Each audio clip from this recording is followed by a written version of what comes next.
evening, everybody. Welcome to Unexplained Reality. I'm Brian Quinn and Harrison Quinn. And we're back again, episode 6. We had momentous occasion this week. We reached 500 downloads, exceeded 500 downloads because we're almost at 600. It's pretty amazing. Thank you guys for somebody's listening to us. Yeah. I don't know if you're listening all the way through, but at least you're downloading it, so that's a start. So we appreciate that. As usual, you can hit us up on all the social media, Facebook, Instagram, Twitter. Write us a direct message at unexplained.reality@yahoo.com. Leave us some feedback. And, of course, rate us, comment about us, whatever, on your favorite podcaster. And let us know what you think. It helps move us up the rankings. Not that we're, expecting to get to the top, but every little bit helps. It gets our podcast out there to more people who are interested in these subjects. So, anyways, so buddy, how's everything? Ready, winding down school? Pretty good. Everything's kind of quiet. I'm about to get a PC. Just waiting on some stuff to move in on that. And I've got a YouTube account, but I'll be making a new YouTube account, kind of revamping it because I've got a lot of stuff on my old one, and I don't feel like going through and deleting all of it just for the sake of it. So I'll let you guys know in a later episode when I've got everything's in motion, and I've got I'll probably use OBS for recording, if any you know what that is. So I'll have the details on that later. But other than that, no, I don't have anything else to say. We also have a YouTube account. It's not, we haven't spent a lot of time with it, but basically all our shows are going out to YouTube. I haven't actually checked behind that, but it says they are. So I need to check that. But you can always listen to us on YouTube. But we probably need to spend some time with that. And hopefully in the future we have some episodes where we'll plan to go on site places, and hopefully we'll make some videos to upload to that account. So that'd be cool. Maybe we revisit Bishopville and the Lizard Man sightings areas, those locations, and take some pictures and videos and stuff. So, as well as some other things we have planned. So, do you have any news articles, buddy? Mm-mm.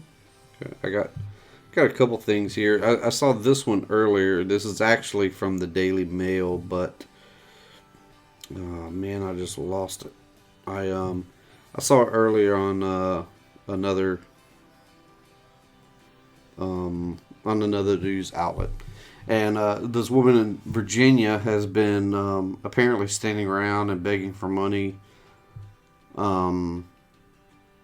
And is portraying herself as being homeless, and she was busted by these two guys, and is exposed that she actually owns a 2014 Fiat, and apparently she was arrested for doing this. But I'm almost positive we have some of this going on in our area. The Walmart not far from here, a few miles away, there's people that stand out there all the time, and they have their cars parked around the building. One dude was driving a brand new Dodge Ram pickup, so it's kind of sad.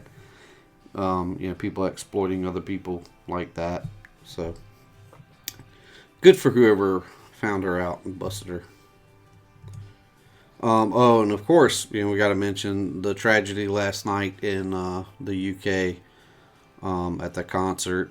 It looks like it's turning out to be a suicide bomber, so that's not good. I mean, it's just, you can't go anywhere nowadays and feel safe. It's very sad that we have this kind of stuff going on.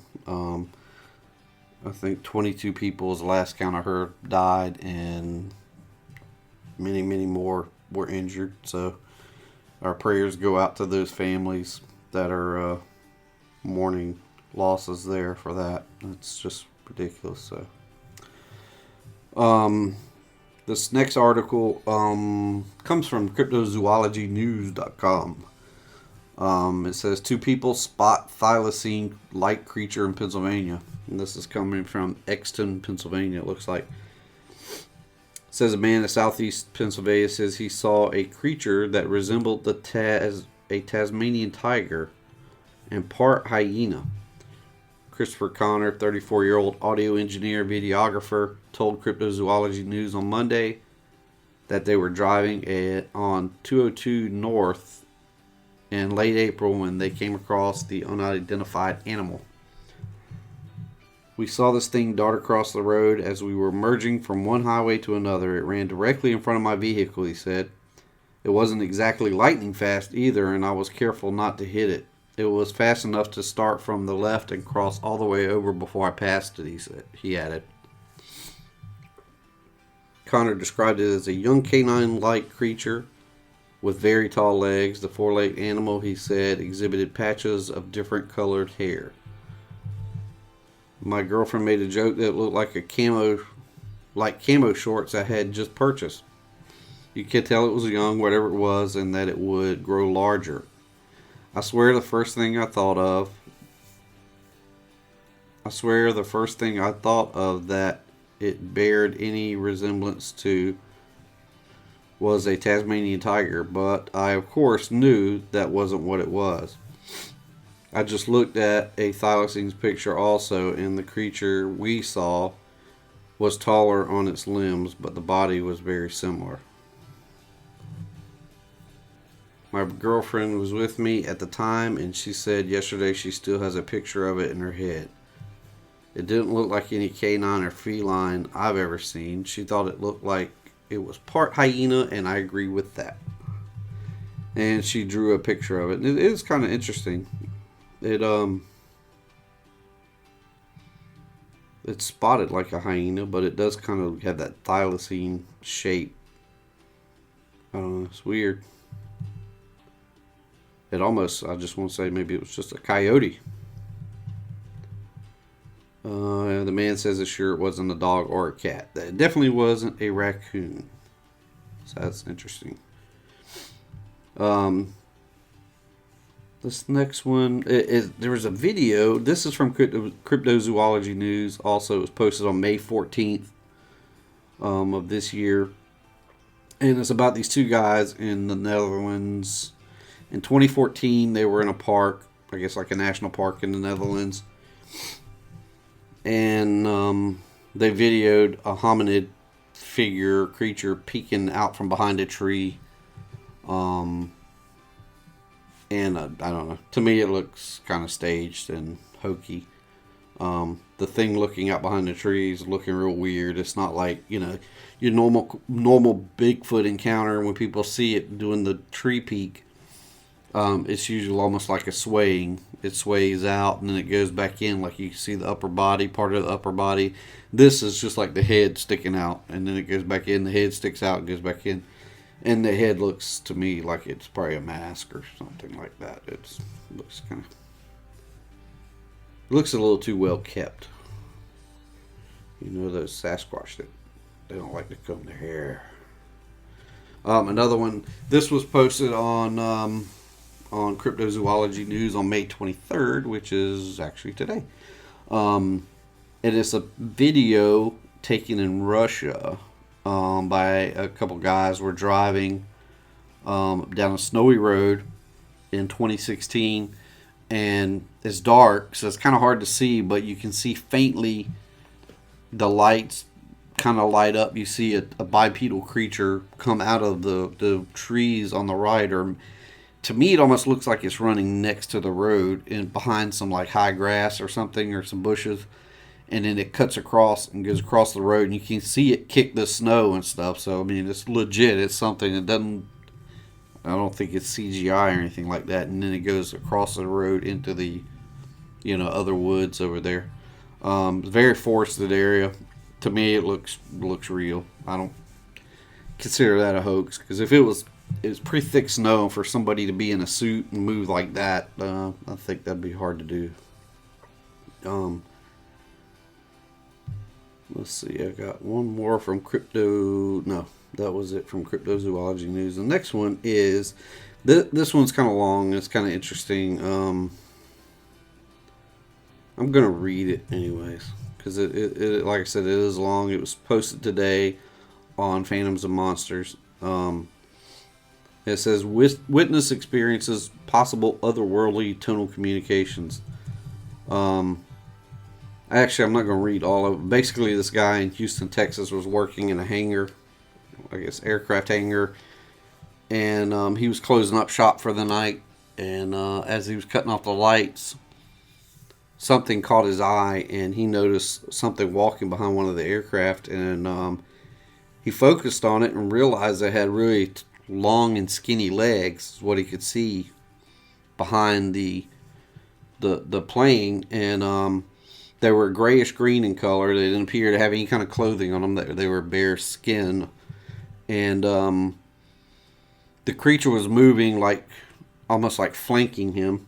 So there's a real, if you go out to Phantoms and Monsters and look at it, there's a very long article, and he had numerous encounters. He only had one encounter with this creature, but he had other weird stuff happen in that hangar. But he did some calculations the next day after he went back in and had this encounter. Basically, the thing kind of flanked him and came up behind him, and he got out of the hangar. But the next day, he went in with a colleague and told them kind of what happened, and based off of where he saw it and measurements with the plane and stuff, he figured the creature was between 8 and 9 feet tall. That was nice. So yeah, no thanks either on that. Sorry, I'm sorry, I gotta find a new job. I'd have to have a monitor or something to help me work on planes. Can you just sit here with me while I work on this plane? Can I get a bodyguard? Yeah, for real. I just need you to stand next to me because I'm a bit scared. He's very scary with the gray-green skin. His tall, slender legs. I'd rather have like a deagle or something, a desert eagle, or like a raging bull or something. I don't know. I mean, I think I would just take my mastiff to work with me. I mean, it was kind of interesting because it was like his description was the legs on the top, above the knee, and below the knee were the same size. That's weird. So like that's freaky. Say that again. The like the thigh and the shin were the same size. No thanks. There was no differentiation between them except there was a knee in between. That sounds like a spider leg. Yeah, so just, that's what it was. It was like. Did it like have like feet and hands, or was it just like nubs? He said it had feet, but he didn't focus on it. He said he saw it from like the ankles to like the waist area. I don't even think he had a. Well, let me read the whole beginning. This is the freaky part. Some of it is. I mean, all of it's really freaky, but this is the part where it encountered. This has happened in Houston, Texas, on April 13th, 2017, at 01:30. So he says, I was in our big hangar at work after turning off the main lights and closing the main doors at night after everyone had left. Everyone left about 1900, which is 7 o'clock. After I finished closing the last one, I was walking to exit on the north side door of the hangar when I noticed something moving. Well, let me just back up here. Everybody left at 1900, which is 7 o'clock. This happened at 01:30, 1:30 in the morning, in a hangar by yourself. And I wouldn't do that to begin with. So he says he noticed something move. I then stopped to look in the back of the hangar, the west wall, as to what was moving, and I noticed it was someone walking behind the aircraft in back of the hangar. So I stopped on the east wall to look at who was there, and I saw two long skinny legs, grayish green in color, and could tell whatever it was, it was facing my direction. I then saw it turn and begin walking to the south wall, and was a little nervous by this point, and quickly was walking to my exit on the north side of the hangar.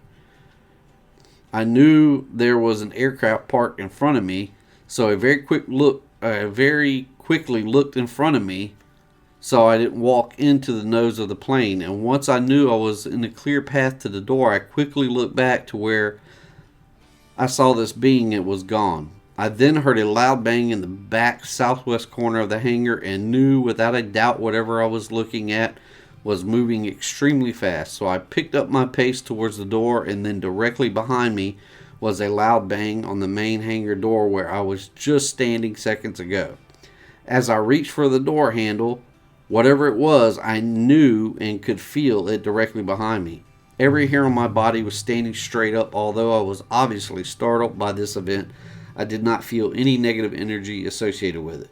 I was just scared because I knew it ran around and came up behind me. Right behind me. How could you not have any negative energy towards that? For real. Some 9 foot tall, skinny legged thing that moves faster than a car is chasing you, and you're just like, no, it scared me.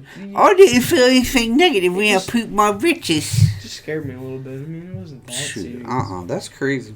I had to turn around and grabbed it, just started yelling, just like try to tackle it. I don't know. I wouldn't. I would be screaming like a girl running. If it could move that fast, you can't escape it. I mean, if you lock the door on a door hanger, maybe, but if you're in the middle of a thing and it's rushing at you, I think I would just stop and turn around and start. No. I don't know. I'd start screaming and like make myself big and just start. I'm pretty sure I would lose my. I'd lose. Pee myself. I'd lose half of my brain in that encounter. I don't know. He said that scared me, but I didn't feel threatened necessarily. Well, so it was gonna come up to him. Okay, something's tracking you. Just come up and pet your head. It's just come soft human. You've got hair. I like your hair. That's pretty. That's so creepy. What kind of shampoo do you use? Do you use Tresemme by chance? I wish I had hair. All I've got is this grey-green skin. Maybe he could get some hair implants. You've got such lovely thighs and calves. Mine are all the same size. Disproportionate size. Look, my leg is the same on top as it is on the bottom. What in the world? No. Homie don't play that. So he says, the next day I told one co-worker what had happened, and we walked in together, and I showed him where the event took place. The hangar is 150 feet by 200 feet. This being made in around the entire hangar, I don't know what that means. This being made in around the entire hangar, and the time took me to walk quickly about only 50 feet to 65 feet. It went all the way across the hangar in the time it took me to get to the door. We also walked back by the plane I saw it next to and decided it was around 9 to 10 feet tall. I definitely saw the legs clearly up to probably just below the waist. The color was unmistakably grayish-green, and I could tell it was skin, not clothing. The legs were long and skinny, and they were the same size above and below the knee. I did not see torso, head, or arms. It was behind the plane. I did clearly see it walk and turn to the south, and legs bending and stepping. I was more fixated on the legs, and I could have seen the feet, but I did not. It made no sound, weather was clear, and no wind. And then it goes, some more strangeness happens, where it's like 21 days later, this is on May 4th, 2017 at 10 minutes after midnight.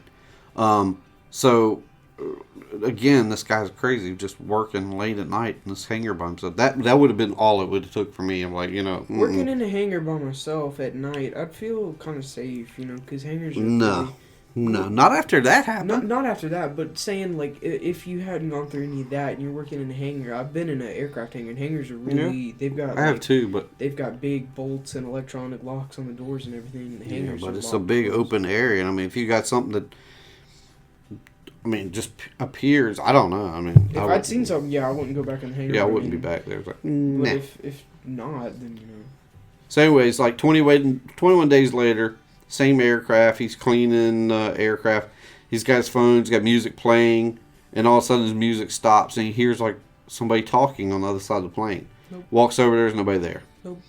Goes back, starts to play on his phone, again he walks, again music started up, and walked to the side of the plane again. I was pretty much in the center of the hangar at this point when all of All of a sudden, the entire hangar started ringing like a crystal meditation bowl. It was so loud and I could actually feel it in my body. So not only did I hear this, I felt it. The sound was traveling around the hangar in a counterclockwise direction above me towards the ceiling, atop the side walls of the hangar. It rang beautifully for about 20 seconds or so, and then when it stopped, I realized my phone was turned off again. So I turned my music back on again. After that, no more events that night, and the phone worked fine. After further investigation on my part, I found the exact tone was in F, the heart chakra note. So amazing, I wish I could experience that again. Weather was clear and the storm was clearing after storm had moved about 25 to 30 miles south of no wind. Yeah, he's getting a little... Wait, okay, hold on. Yeah, I don't know what the heart chakra note is. Let's just analyze this. He's in an aircraft hangar, in the middle of the aircraft hangar. For 20 seconds, he hears a tone so loud that he can feel it in his body, traveling around the top of the aircraft hangar for 20 seconds. So it's not like it was just like a sound and it bounced around and then stopped. Like, it was continuous sound. So he hears it, and he wishes he could hear it again. Like it was, yeah, that's peculiar, but I felt lovely. Like a Loretta Lynn playing a piano or something. It felt as lovely as my hair after Tresemme. After the... whatever it was. I don't know that. Well, how does he know? I mean, you hear a sound, you might go back and investigate. How does he know it was the exact tone was an F, and it was the heart chakra note? I mean, if someone played for that loud for 20 seconds straight, I'd probably remember it too. I guess, yeah. I think I'd be freaked out. But, you know, I don't know. A hangar is a big open area. You know, they're metal walls. They're usually very tall. I don't know. You might get some kind of vibration in there, and you know, kind of like a vortex action or something. I don't know. Could be. Could be. I mean, like a tuning fork kind of thing where it reverberates through the building. Well, apparently similar stuff happened a number of times after that. So that was an interesting article. So if you want to see it, go to phantomsandmonsters.com and just burn the aircraft hangar. Read it up. Yeah. And tear it down, destroy it, and like put crosses all around it, and salt circles, and holy water. Weird. Weird stuff happening there. And go back and work on another plane. Alright, so anyways, that's what I've got for tonight. You got anything to add to that as far as news-wise, buddy? Mm-hmm. Stories? Spent a lot of time on that story. Yeah, well, I thought it was kind of interesting. Yeah, I mean, it was very, very strange. But, alright, tonight what we're going to do, this episode, we're going to talk about, and I'm sure a lot of these you probably heard before, but we're going to dig into this Great Smoky Mountain National Park, and specifically people that have gone missing in this park. I've been going there since I was a little boy. My parents, we would go up there at least once or twice a year. You know, like every year. We would be in the Gatlinburg, Klingman's Dome, Cades Cove, do the parkway from Asheville to Gatlinburg. We've been all through Cherokee, and just that whole area, So I'm very familiar with it. Camped there many times and been there for picnics and whatnot. But it's very interesting to me that I didn't really know that there was these missing people cases that had happened there, and that were a number of them still unsolved. So I've heard about some of these cases on other shows, and of course the David Pilates books, Missing 411, dig deep into tons of missing cases across the U.S., primarily in national parks. It's a very interesting phenomena there, but so that's what we're going to get into tonight, and I guess we'll get right into it, buddy, if you're ready. Okay. So the Great Smoky Mountains National Park, for those that aren't familiar with it, is a huge tract of land on the North Carolina-Tennessee border. It's western North Carolina, eastern Tennessee. The park is 521,896 acres. It was established on June 15th, 1934. It's the busiest national park in the United States. They have over 9 million visitors per year in that park, which is incredible.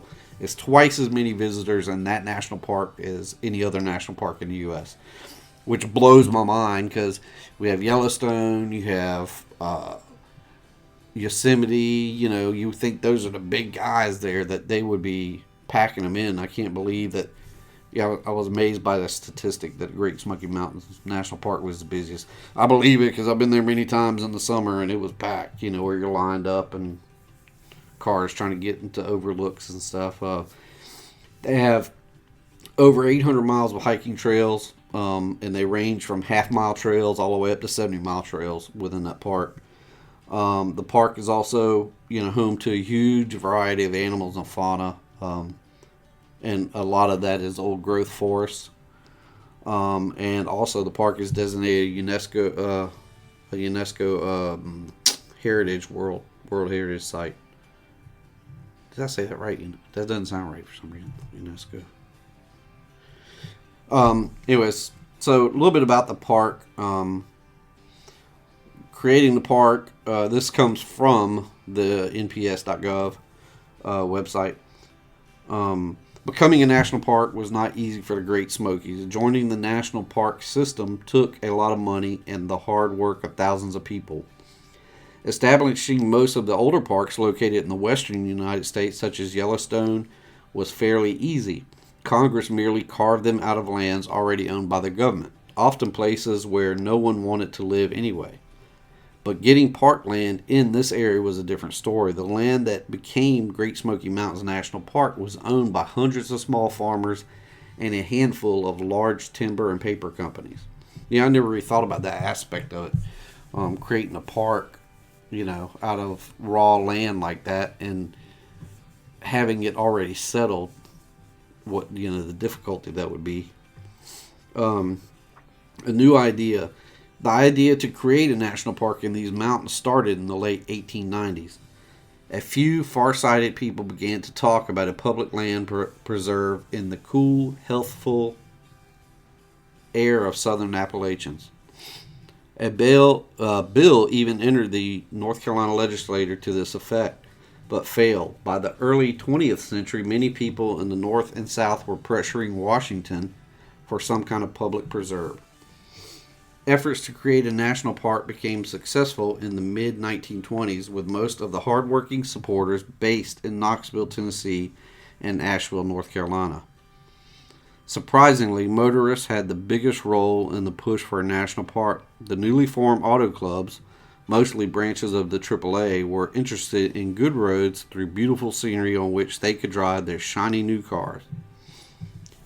In May 1926, a bill was signed by President Calvin Coolidge that provided for the establishment of Great Smoky Mountains National Park and Shenandoah National Park.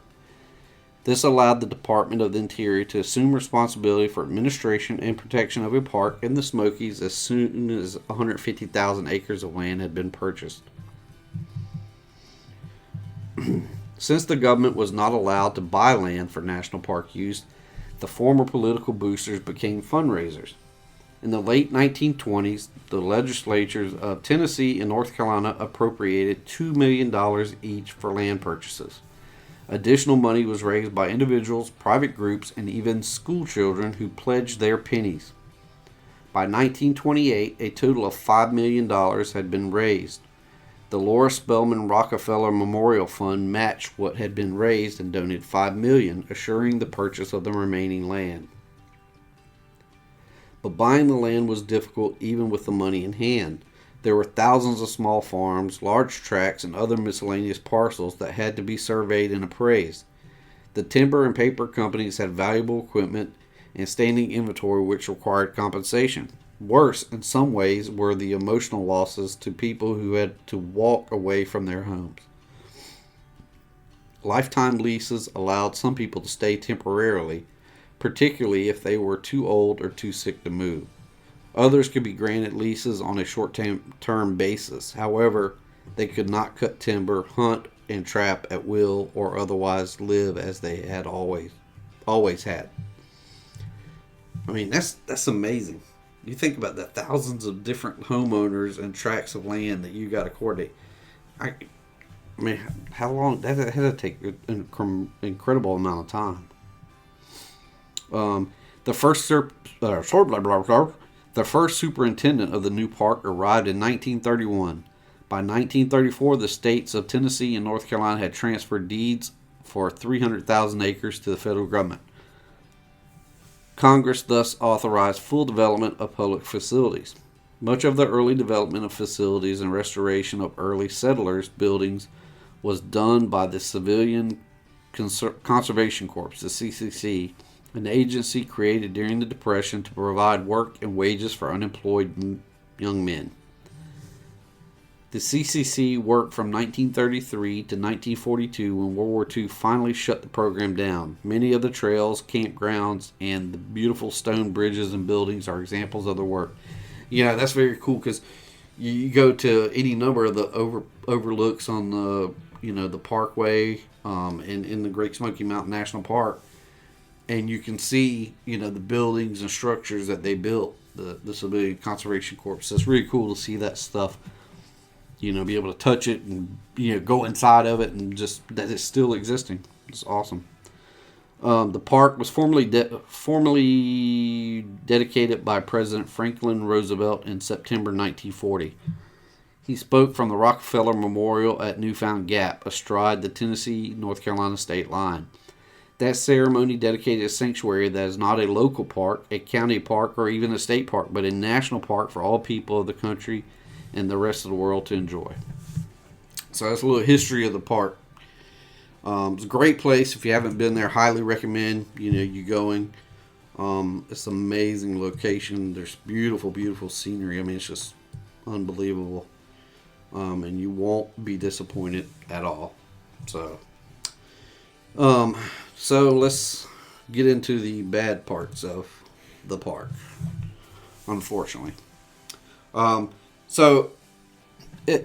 park being such a wilderness location is very rugged, a lot of backcountry.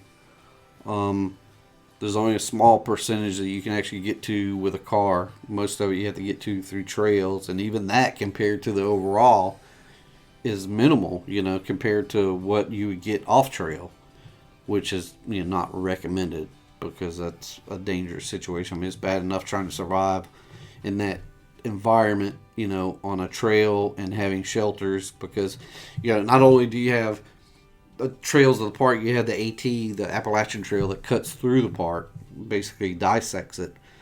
And, there's plenty of backcountry shelters off of the AT that you can get to in different locations there. So, just surviving that way is still hard. So much less going off trail. But anyways, it's a rugged environment, and I highly recommend that if you ever go there, don't explore it on your own. Always be with somebody because you're just asking for trouble. So I guess let's roll into it. The first case we're talking here has had, many people have talked about it, and it's a sad case, but it's the case of Dennis Martin. Dennis Martin disappeared on June 14th, 1969. His location where he went missing is a place called Spence Field, which is kind of above Cades Cove, real close to the AT on the park. And I guess the AT, if I remember, I think it kind of runs along the border of Tennessee and North Carolina. Spence Field is it's almost like a alpine pasture area. It's a clearing in the forest where grass and rock outcroppings exist, along with some rhododendron and mountain laurels. In fact, supposedly there's tons of mountain laurels in there, and if you get there at the right time of season, it's beautiful, the blossoms, and you got the view. You can see a real good part of, I think, the North Carolina portion of the park from there. Another note of interest is that Spence Field is located right off the Appalachian Trail. As I said, the area got its name from James Spence, who built a cabin in this area in 1830. This area is not naturally grassy bald like a lot of places in the park, but it's rather it was cleared in order to allow sheep and cattle to graze. They would take them up there during the summer months, to kind of beat the heat.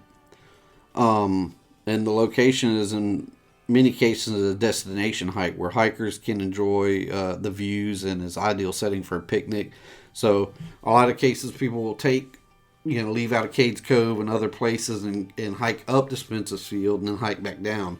But then you also have the AT that runs through there.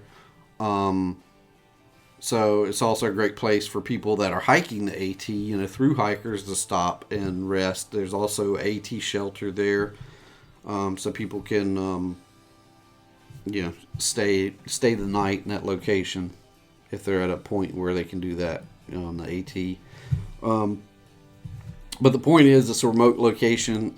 However, it's not totally desolate. There are people. There's plenty of traffic going through there. You have lots of other trails coming up to that area from different directions. Not to mention you have the AT, which is at certain times in the year is pretty active. Dennis, when he went missing, he was wearing a red shirt and green hiking shorts. They say he was very familiar with being in nature, specifically the mountainous area. He was from Knoxville. So the area they were in on June 14th of 1969, he wouldn't have felt uncomfortable there. He was described as having curly brown hair and a happy demeanor. The Martin family had a tradition of going on Father's Day hikes. And this year, 1969, was no different, with the exception that this was Dennis's first overnight outing. So the family on this trip, like I said before, consists of Dennis, his 9-year-old brother Doug, his father Bill, and his grandfather Clyde. They had spent the night at Russell Field with another Martin family. So they just happened to run in his family, Dr. Carter Martin from Alabama, and his 2 sons. And on the morning of June 14th, they were all camping at Russell Field. And on the morning of June 14th, the group left camp and headed out on a hike to Spence Field.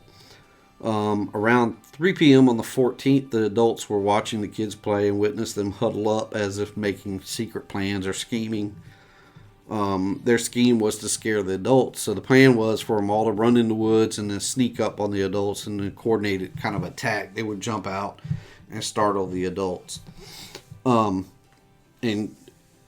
kids broke huddle, and Doug, Dennis's older brother, and the Martin brothers from Alabama ran in one direction together into the woods. Dennis ran in an opposite direction alone, because he was wearing a red shirt. They figured he was going to be easy to spot, so they had him go a different direction. And the plan that they had come up with worked. However, it was quickly realized that Dennis did not jump out of the forest. Thinking he was just late, they kind of waited around a few minutes, since he went to a different area and thought, he had to cover more distance or something. And they waited, but, his arrival was late, and thinking he was going to be late. But after about 5 minutes, Dennis's father and grandfather split up and started searching the forest for Dennis. The park rangers were notified, and they quickly started searching also. Within a short time, supposedly the FBI was involved in the search, and not to mention many volunteers came out to help with the search. The search was the largest in the history of the Great Smoky Mountains National Park. The manpower for the search included volunteers, search and rescue teams from 4 different states, government agencies, and even a group of 60 Green Berets were diverted from a training mission at Fort Bragg, North Carolina. The buildup was quick. It was too quick. It was believed that a great deal of the evidence in the case was probably destroyed by the large number of people that were tromping through the woods in search of young Dennis. It was a bad combination. Large numbers of searchers, very little organization. Also complicating things was nature. There was lots of rain that moved into the area right after Dennis disappeared. So, now you have searchers that are dealing with rain, thunder and lightning, flash flooding. causing, coming from the heavy downpours. So it was really a worst case scenario, and it potentially left the small boy in limbo, and was quickly diminishing, his chances of rescue. Not to mention, even though he was well acquainted with being in nature, this would complicate his ability to survive if he was, indeed lost in the woods, because it's going to be hard enough. 3 p.m. You're facing, the sun going down quickly, and now you got rain also. That's just not a good combination, especially for anybody, much less a 6-year-old boy. You got a 6-year-old boy. He's out there. He'd be faced with hypothermia, possibly from the nightly temperature drops, the soaking rain, which would combine to drop his core body temperature. Around 1,400 volunteers had logged over 13,400 man-hours searching for Dennis. Several days into the search, a couple of men from Townsend, Tennessee, a town close to where Dennis went missing, found a shoe print close to the west prong of the Pigeon River. The print was a child's size and the same type of shoe that Dennis had been wearing when he disappeared. Unfortunately, it was another missed opportunity in the investigation, just as, probably tracks that could have been found were probably trampled by people volunteering. This was another missed opportunity. They found this track of a small boy's or a small child's shoe by the Pigeon River, and the lead was just not followed up on properly. Another potential lead was reported by a man named Harold Key. He was from Carthage, Tennessee, and was at Rowan's Creek in the Sea Branch area with his family on the afternoon of June 14th, 1969. So the same day that Dennis went missing, this man was with his family at Rowan's Creek in the Sea Branch area of the park, which is close to Cades Cove. And while they were in this area, they reported hearing an enormous, sickening scream is how Mr. Key had reported it. And a few minutes after he heard the scream, he noticed a quote-unquote rough-looking man moving stealthily in the woods near where he had heard the scream. Key talked with a News Sentinel reporter and stated, "I thought he might have been a moonshiner," describing the person he witnessed. So he described him as being unkept, not a clean person, so I don't know. I mean, unfortunately, he was unaware of the missing boy when he witnessed the person, so it was several days later that he heard about the missing boy and called in to report what he had seen and heard. And an interesting account of this incident I had heard also states that the unkept man or rough-looking character that they had saw had something hanging or something red over his shoulder or under his arm. I don't know if that's a true account. I only saw that in one place, and the other ones don't mention that, so I'm not sure if that's legitimate. It also seems too coincidental that Dennis Martin was wearing a red shirt. If that was the case, he was wearing a red shirt when he went missing. Both the location of the small shoe print in the Pigeon River and the location of the scream and sighting of the rough-looking man near Sea Branch are downhill from where Dennis Martin was last seen. A few years after Dennis went missing, a man stumbled upon a small child's skeletal remains in Tremont's Big Hollow. The collection of bones included scattered bones and a skull. The man had been hunting ginseng illegally and did not report this find right away. Years passed. In fact, it was 1985 when he contacted a ranger that was involved in the initial investigation because he knew him personally and told him about what he had found. The ranger gathered up about 30 volunteers and went to the location to search for bones, but found nothing. This location is about 3 to 3.5 miles downhill from where Dennis went missing, which is the direction of where the shoe print was found. And it's about 9 miles from where Harold Key heard the scream and saw the rough-looking man. The search for Dennis officially ended in September of 1969. However, the case remains open. So, I mean, You have anything to add to that, buddy? Mm-mm. You said Well, it all. I think it's interesting. There's a couple things I didn't mention here that are interesting. When I first heard about this case, I'd heard the unkept or rough-looking man that Harold Key had seen. I didn't hear it described as like a man. They said it was like something bipedal. It was, so they assumed it was a man. But it was dark. It was a dark figure. That's the way I heard it described, and like it had something red under its arm or over its shoulder. I don't know if that's an official account. I couldn't find that anymore. But it sounds interesting to me because they said it moved stealthily. Well, that area where it was at, it was uphill. It's a mountainous area. It's a mountain stream coming down. To me, it'd be hard for somebody to move stealthily in that environment to begin with. And then to have, possibly be carrying a small child, it's very suspicious to me. I mean, it makes me lean towards, something taking him, obviously. And there's speculators like, well, this is so far away. And it's supposedly, I heard it was supposedly about an hour after Dennis Martin went missing. So this would be around the 4 p.m. time frame. And, it would be hard for a person to move a mile on 9 miles on flat ground in an hour, much less in this rugged terrain. However, if you look at it from a Bigfoot perspective, Bigfoots have longer strides, so even if he was walking, he'd cover more ground. Yeah, and people that have witnessed these creatures in the wild said they move with amazing, even moving uphill, they said they move with amazing speed and agility. I don't know. If this thing is described as moving stealthily, it just, it piques my curiosity there. The other thing I thought was interesting is they interviewed some of the people, officials and people that were involved when the Green Berets showed up.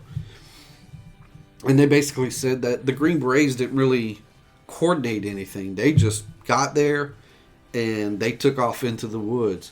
Like they already knew their mission. I mean, they knew that he's missing, but it was almost like they came prepared with like firepower and equipment that you wouldn't normally expect them to be needing for search and rescue. So, to me that's very interesting, and it's a big red flag for me. I think, a lot of people, as well as myself, believe that the government probably does know things that are going on. And if David Paulides' books, which I haven't read, but everything I've heard about them, I don't know how the government can't know that there's all these weird, mysterious, missing people, things that go in national parks. I mean, he never comes out and says that they're Bigfoot, or that's what he suspects. He just says something's going on, basically. There's too much coincidence here. There's too many of these things going on, the same type of MO happening in the, national parks. Well, if you look at sightings, a lot of sightings happen on protected land like national parks for Bigfoot. And I mean, if you look at the big thicket area of East Texas, all these areas, you look at any protected national park, I think you have the potential for something to be living there that doesn't have to worry about, hunters and the normal stuff you'd have to worry about on private land. So, I mean, who's to say? I mean, it's not far-fetched for me. If these things exist, it's not far-fetched for me to believe that they're up to mischief, I believe if they do, I mean, there is no different than any other animal. It's no different from humans, from dogs, from cats. They all have their own personality, their own demeanor. Who's to say one of them is not crazy and thinks it's cool to pick up people and snatch them and, do whatever. I mean, look at the Albert Ostman story. what this happened, in the 18 to 19, right around the turn of the century, 1800, late 1800s, early 1900s. I think he was going on, he was going searching for gold or something, prospecting, and he was camping. Have you heard the story, buddy? Mm-mm. I don't think so. Okay. Well, he had set up camp. He went out from, I don't know if it was Vancouver or Seattle. I guess it was Vancouver area. It was in British Columbia. He set out to go prospecting, and he got to set up his camp, and he set up camp, and during the night he got awoke. He got picked up in a sleeping bag, and he was like inside of a sleeping bag, and he was hanging on something like over its shoulder, and this thing traveled for several miles with him, and then when he finally got put down, he was in a camp, like in a confined area, where he had like rock outcroppings around him, like, he was protected where he couldn't necessarily get away easy. But it was like a Bigfoot family, suppose, a Sasquatch family. It was a male. I have heard this. A male, a female, and then like the mom and dad, and then younger juvenile ones, and I think they were a male and a female. And they kept him there for like several days. They wouldn't allow him to leave. I mean, they didn't hurt him, but they wouldn't allow him to leave. And he finally got away by, I think he fed the big male some snuff or something that made it sick, and it ran off to like go get water or whatever. It was probably throwing up and yakking. And that's when he made his break and he got away. But, he claimed up to his dying day that's what happened.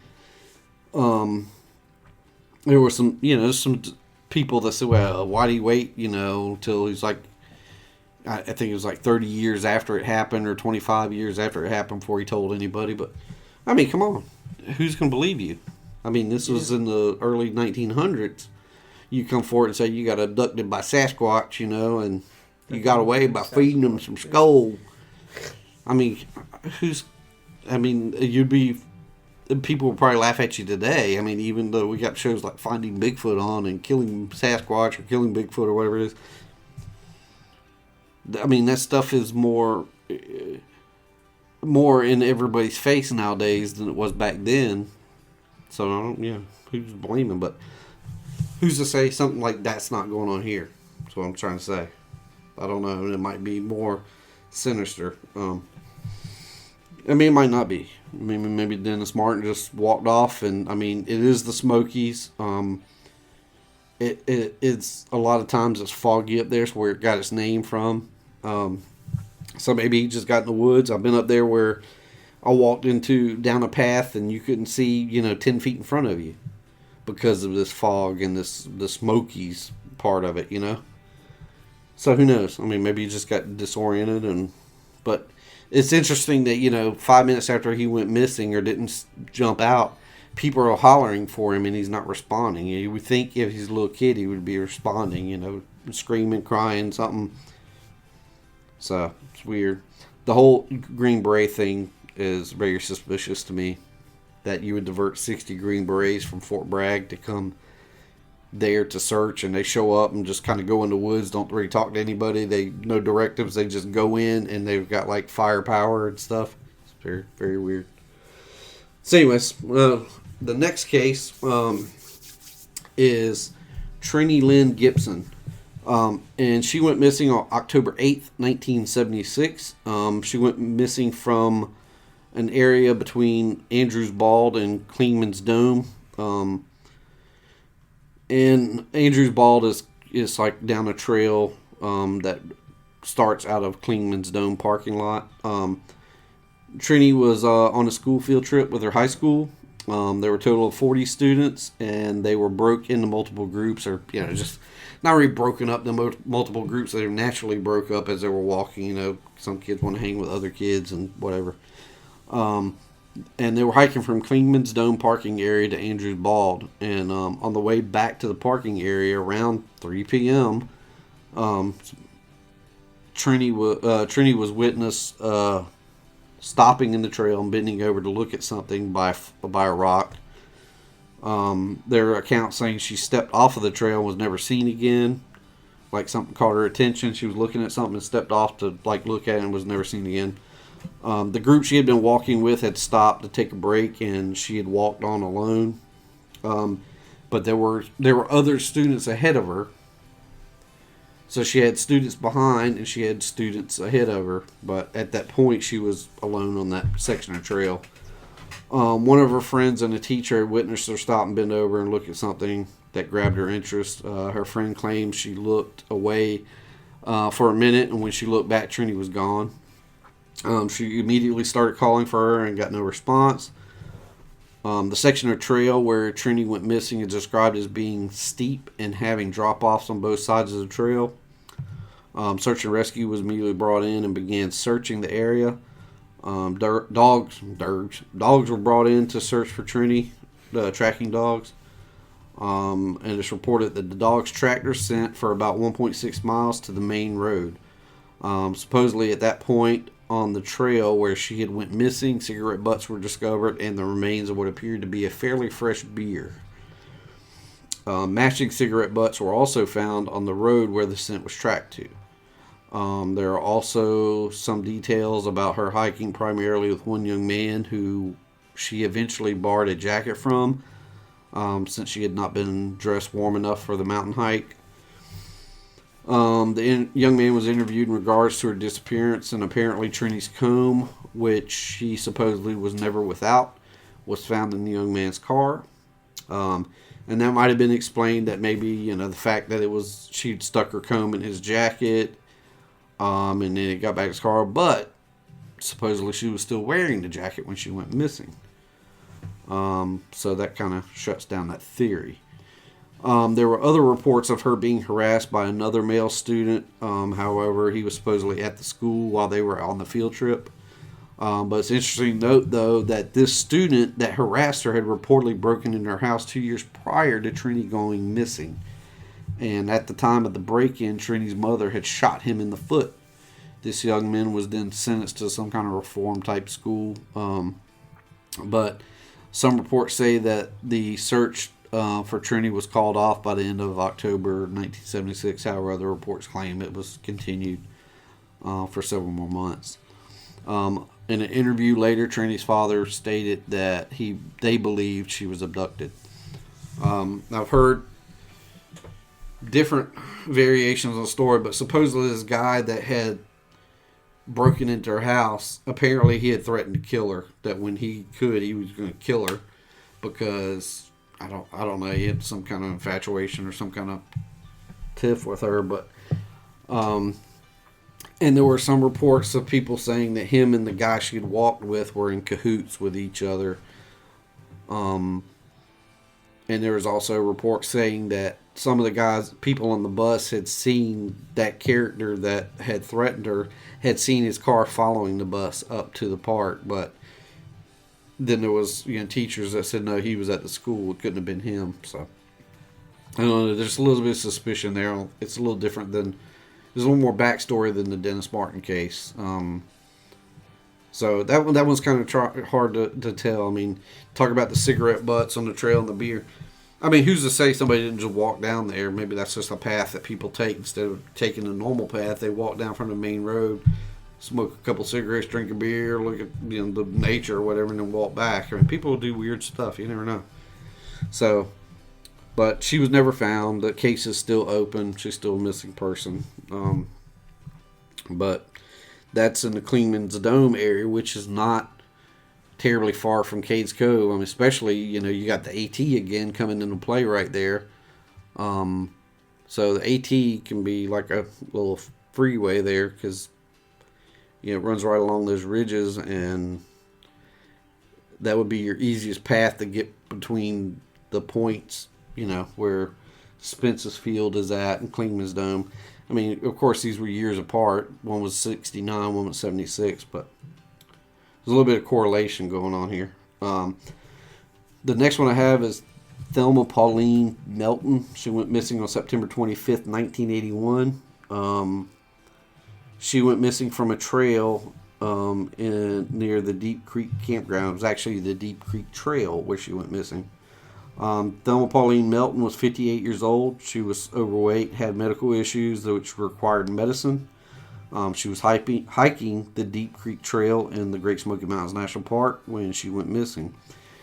She was hiking the trail with two friends, and when she began to hike faster than they were hiking, they kind of joked with her, and she pulled on away from them and went over the crest of a hill on the trail around 4 p.m.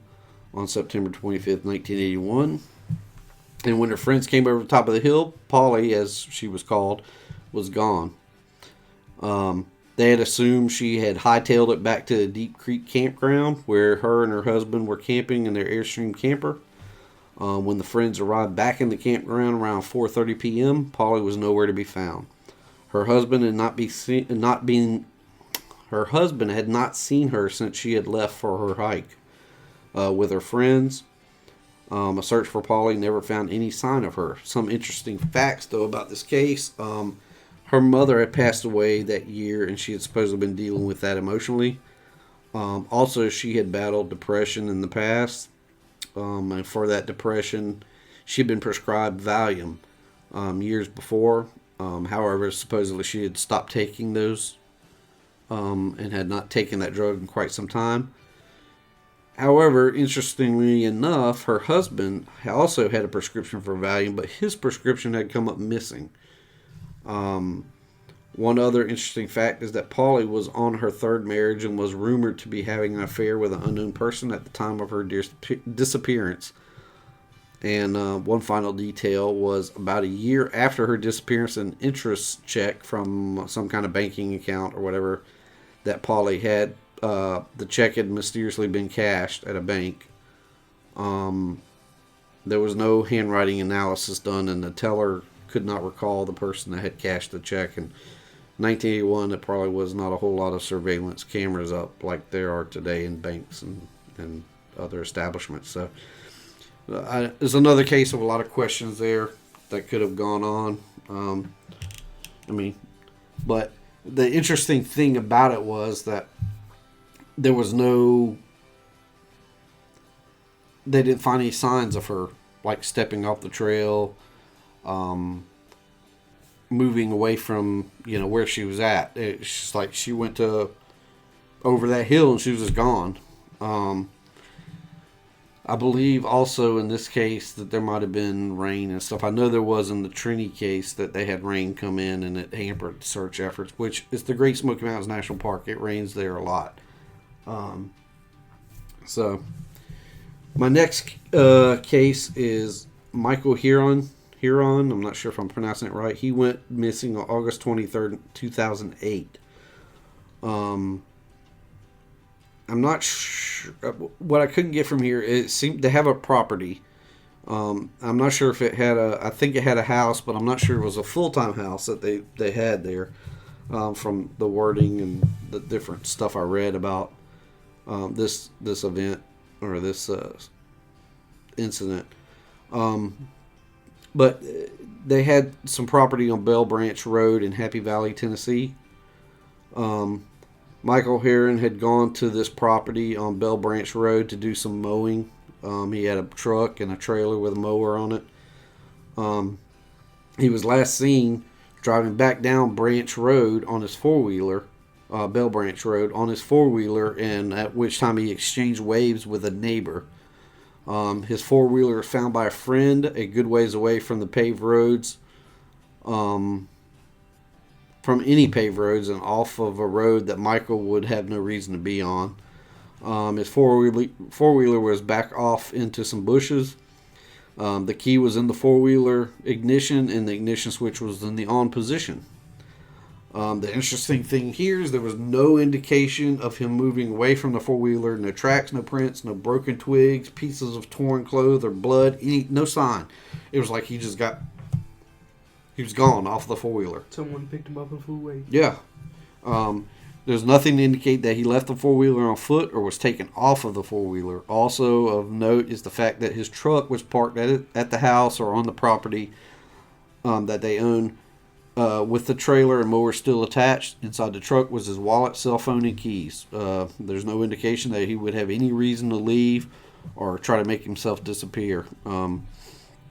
He had a wife, he had 2 kids, 2 boys, and supposedly he was looking very forward to having grandkids.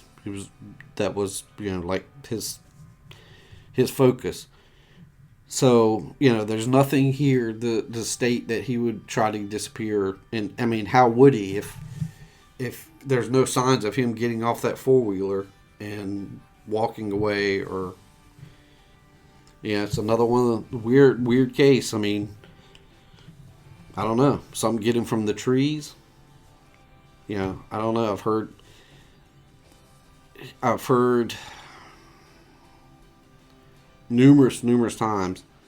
Yeah, I know we keep going back to the Sasquatch thing, the Bigfoot thing, but I've heard numerous times about people talking about these things, seeing Bigfoots, and then at some point they almost take on, like, it sounds crazy as all get out to me, but you keep hearing it, taking on a predator type camouflage, like in the movie Predator, where they like distort visible light. And then they come back. Like they have the ability to bend light or something. I don't know. I mean, how else do you explain something like this happening? I mean, I don't know. Anyways, I'm speculating here, but who's to know? Something wasn't in the trees. I don't know. Maybe a giant prehistoric bird grabbed him. It's weird. It's just another sad thing for the family, 2008. Wow. And my last one I have right now. Sorry, buddy. I'm just running it down. I'm gonna run through mine, and you can do yours. Okay. My last one here is Derek Joseph Luking. He went missing on March 17, 2012. He was last seen on hotel surveillance cameras at 4 a.m. in Cherokee, North Carolina. Derek's disappearance is a little different from the others, even though they are each unique in their circumstances. Derek had gone missing, and through some investigation, his parents had found that he had been staying at a motel in Cherokee, North Carolina. They proceeded to Cherokee to look for their son. Once they arrived at the hotel in Cherokee, they found that Derek had checked out at 4 a.m. on March 17th, which was just a couple days prior to their arrival. The surveillance camera footage showed Derek with a day pack on. Derek's parents were on their way back to their home in Tennessee when they stopped. They spotted Derek's Ford Escape at the Newfound Gap parking lot. I'm guessing this is along the Blue Ridge Parkway. It's the only Newfound Gap I know about. They immediately contacted rangers who began searching for Derek. In the first couple of days, the rangers covered dozens of miles of trail in all directions from Newfound Gap. They then began to search off trail. Rangers interviewed many people that were in the park on that Saturday. And even though the park and specifically that area was teeming with people, no one had seen Derek. If Derek was indeed at Newfound Gap area and had been on trail, the chances of him having encountered other people on the trail that day is very high. So this potentially points to the fact that Derek immediately went off trail, which it was understood that he was not proficient enough to survive in an off trail situation. The Great Smoky Mountains, like we said, is a vast wilderness. It's very rugged. His survival in a lot of ways depended on what was in his day pack, which no one knew. Authorities do feel pretty certain that Derek did not have a tent, sleeping bag, his wallet, cash, or any of the backcountry gear that he had recently purchased. All of that gear was found in his car at the Newfound Gap parking lot. Derek did leave a cryptic note in his car that stated, quote, "Don't try to follow me," end quote. Also of note, the date of his disappearance fell right around the 1-year anniversary of the passing of his grandfather, whom he was very close to. Derek was also known to be a fanatic of Bear Grylls, and particularly his show Man vs. Wild. It would appear that Derek might have been dealing with some emotional issues related to his grandfather's passing the year prior, or maybe he just wanted to go out in nature and clear his head. Or possibly, as he had witnessed many times in Man vs. Wild, he wanted to emulate the survival adventures of Bear Grylls and take on the wilds of the Great Smoky Mountain National Park without the proper gear. So Derek is still missing, and the case is still open. So I don't know. This is another one, but there's probably a good chance that maybe this was premeditated with that note that he left. Thinking about it, being Cherokee at 4 a.m. is when he checked out his hotel. If he went directly to Newfound Gap, I would think he'd probably be there in an hour or so. Put him at 5:30 going into the forest and getting off trail immediately. I don't know how many people he would have run into in the dark, early morning like that, tracking on the trail. I mean, I could see if you started out from like a valley area and you were hiking up a trail early in the morning so you catch a sunrise or something. But Newfound Gap is already up quite a bit on the elevation on the Blue Ridge Parkway is where the parking area is. I'm guessing. So I don't know. I think there might be more to that one. Not as suspicious, but still, it's a missing person. It's in the Great Smoky Mountains, and it's never been explained. So that is what I have, buddy. What you got? I've got one story about a man named Paul Parr. I don't know if his name's pronounced Parr. It's P-A-U-R, but for the sake of my pronunciation, I'm just going to say Parr. Apparently it's pretty strange. They keep popping up in unconfirmed sightings, like some sort of cryptid. On June 5th of 2014, a man who would later be identified as Paul D. Parr walked into a Wallasey interpretive center and offered $200 to the clerk if she would watch his car for him. When the clerk asked how long he'd been gone, the man replied that he'd been away for 4 to 6 months, and so begins the bizarre tale of Mr. Parr. A few days after the strange meeting, some hikers came across a backpack lying in the middle of the trail, as if carefully placed there, only a quarter of a mile from its center. The pack looked like it hadn't been moved for a while, and it was turned over to authorities. Inside the pack was found an array of gear, including hiking boots, a tent, sleeping bag, as well as a GPS system, a GoPro camera, and $3,000 in cash. There was also a wallet in it with a man's ID card, which identified him as 50-year-old construction worker Paul D. Parr. An interview with Parr's girlfriend suggested that the man had been having some mental health issues, and she also told them he had been musing about a sabbatical. She had been about taking a sabbatical, in quotations. She also said that he had withdrawn $5,000 shortly before he'd gone missing. A Sergeant Darren Osborne of the Union County Sheriff's Office said about the situation, his girlfriend was very concerned. He had prepared for a hike, but he just left it all behind. What was even more strange was the $3,000 he left in his backpack. Authorities began putting up flyers asking about his whereabouts. Reports began to trickle in from hikers who came across a man hiking by himself wearing quite inappropriate hiking attire of khaki shorts, a t-shirt, flip-flops, and said he'd been sleeping inside of a plastic bag. Those who talked to him said the strange man had said he'd been planning to hike 2,000 miles north to Mount, I don't know how to pronounce this, Katahdin, Maine. The man was thought to be Parr, and he was spotted several times along stretches of the Appalachian Trail. One witness even claimed to have shared a shelter with him, and claimed that Parr often read the New Testament and spoke of finding God in a pathway of the mountains. Other witnesses also spoke of him rambling about religion. They put out flyers everywhere in the forest, and it just says missing person, possibly suicidal, and it's got a picture of him. Said, should you come in contact, do not approach. Also, should you come into contact with an unfamiliar odor, please mark the area and notify Union County Sheriff's Office immediately. Authorities began searching all along the trail where the Parr had been sighted, interviewing hikers, campers, hotels. and national park employees, but the man remained elusive. In the meantime, sightings kept coming up. On June 17th, he was spotted 100 miles from where he'd started at Wester Bald in the Great Smoky Mountain National Park. In this case, the witness claimed to have talked with Parr for several hours, that he'd been carrying a duffel bag with some pots. Even now, after his 4 to 6 month goal, occasional sightings of the wayward man crop up, with a more recent account saying that he's barefoot and he has achieved somewhat of a mythical celebrity status among the hiking community on the Appalachian Trail. The whole thing's really weird. Yeah.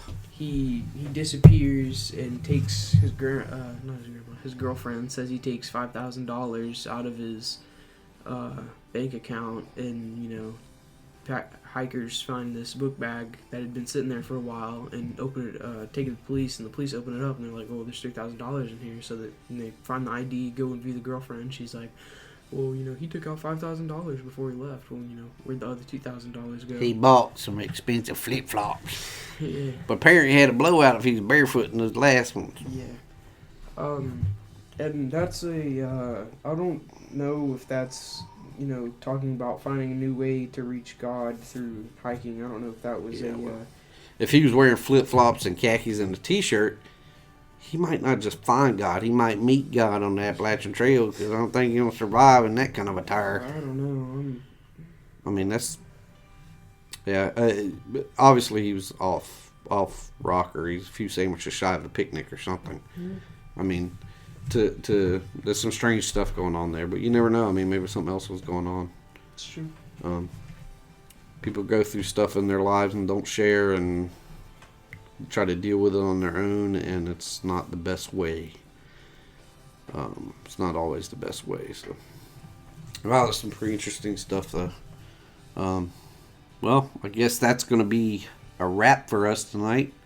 As we stated, Great Smoky Mountain National Park. Don't let these stories keep you from visiting. It's a beautiful, beautiful national park. It's a great place, and there's a lot of hiking trails. But if you're going to go hiking, take a satellite phone, because you'll lose. I mean, even just on the mountain roads, you lose reception. I mean, I've been through the mountains, and you definitely don't need to go alone. Yeah, don't go alone. And if you are, take every precaution possible before you go. Yeah. If you absolutely don't have anybody to go with. And, even then, you could, if you really don't feel safe, you could, sit outside the trail and wait for someone else and ask them if they want to party up. And, as many rangers and authority will tell you, if you get lost in the woods, don't go trying to circle back and figure out. Just stop where you're at. Just stop and wait, because somebody will come looking for you. If they know, probably above anything else is always checking with your ranger stations. Whenever you go camping, you go out in the woods, go to a ranger station, the closest ranger station, and check in. You're supposed to log yourself in and tell them exactly what your itinerary is, where you're going, what trails. I mean, it's foolish not to do these things, which in a lot of cases, these shouldn't even been precautions that needed to be taken. Certainly in the Dennis Martin case, the Trini Gibson case, she was with a school group. They weren't hiking like great distances. And there was tons of people around. Even the Polly case, she was with friends, but, she became distanced from them, separated, and who knows? I mean, it might have been intentional. It might not have been. I mean, we're dealing, if we're dealing with Sasquatch here, I mean, that's kind of some of these cases where I'm leaning. These things move quick, elusive. That's why nobody sees them. That's why people can't get pictures of them. It's not because they're fictional. I fully believe there are real creatures of some type. I don't know what they are, but I believe they're flesh and blood of some type. I think they have some weird ways, and they might have some abilities that, we don't know about and maybe have never witnessed before. But, just take safety and put it first whenever you go out in the wilderness areas. We're not as proficient in the nature as these animals are. And don't be foolish and believe you are. And definitely, use your smarts, use your brain, and just don't become a statistic or a story on a podcast.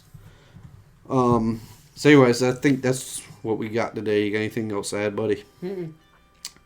We appreciate you guys listening. Thanks for the downloads. It's awesome. We're really stoked about it. I know 500 doesn't sound like a lot, but it is to us, because I'm thinking, we're seeing people from Japan, Ireland, New Zealand. There's 500 Russia people out there that are, one person, two person, three person. 500 people that are out there have found our podcast and are listening to it. Yeah, it's from all over the globe too. It's crazy. That's even to have 5 people listening. At least there's people that like your show or listening to it because they're curious. And 500 people. You've got a small following. So if you guys like it, just continue to watch our episodes. We come out with them usually every week. Listen to our episodes. Yeah, listen to our episodes, not watch. We're trying to do them once a week. There are sometimes, like 2 weeks ago, where I had work and I couldn't. I had to be out of town. So, but we'll try to, even on those, if I can, we can do it in advance. We can maybe try to record next time before. Mm-hmm. But check us out. Go to your local. Go to your local podcaster. Go to your local podcatcher. Go to your favorite podcatcher is what I mean to say.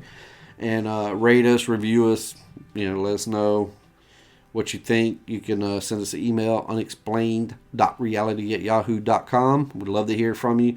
If you got any stories, a subject that you want to hear about, let us know. Anything. We'd love to interact with you guys and share a story or even talk to you. Get you up on Skype and record a session with you and roll it into an episode. That'd be awesome.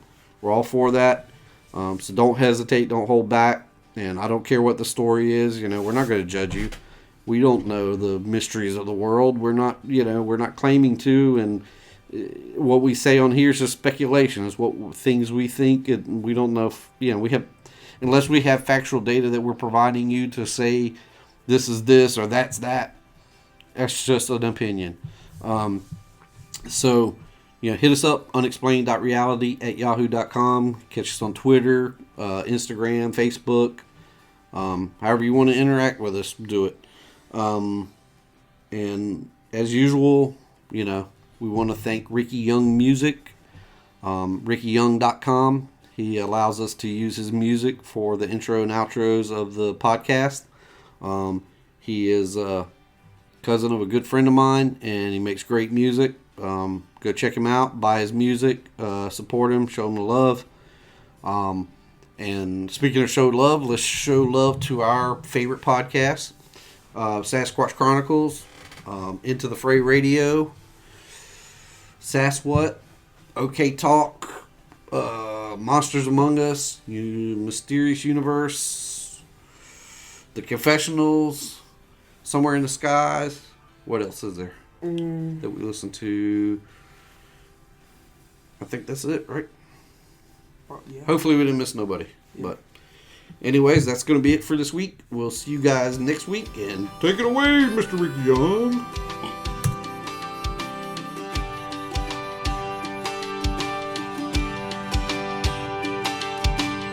A paragraph on a piece of paper, held by a magnet on the refrigerator, said it all. You can't change the mind of an 18-year-old. Cloud of dust coming from a Gran Torino, taking off. Population, one less restless soul. Runaway to below. Gone, make yourself a memory. It's pulling like gravity underneath your skin. You can't turn around and go back again. Free, rolling like the river winds. What's ahead of what you leave behind? Just make it up as you go. Run away to below.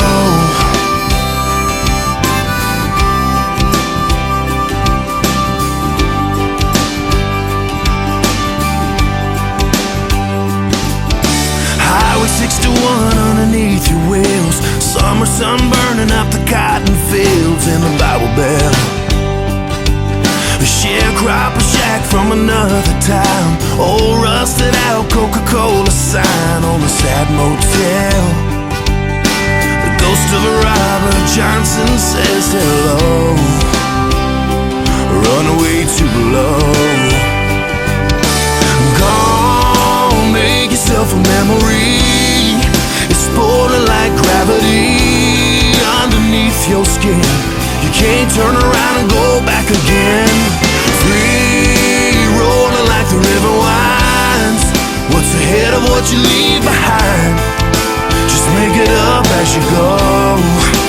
Run away too low.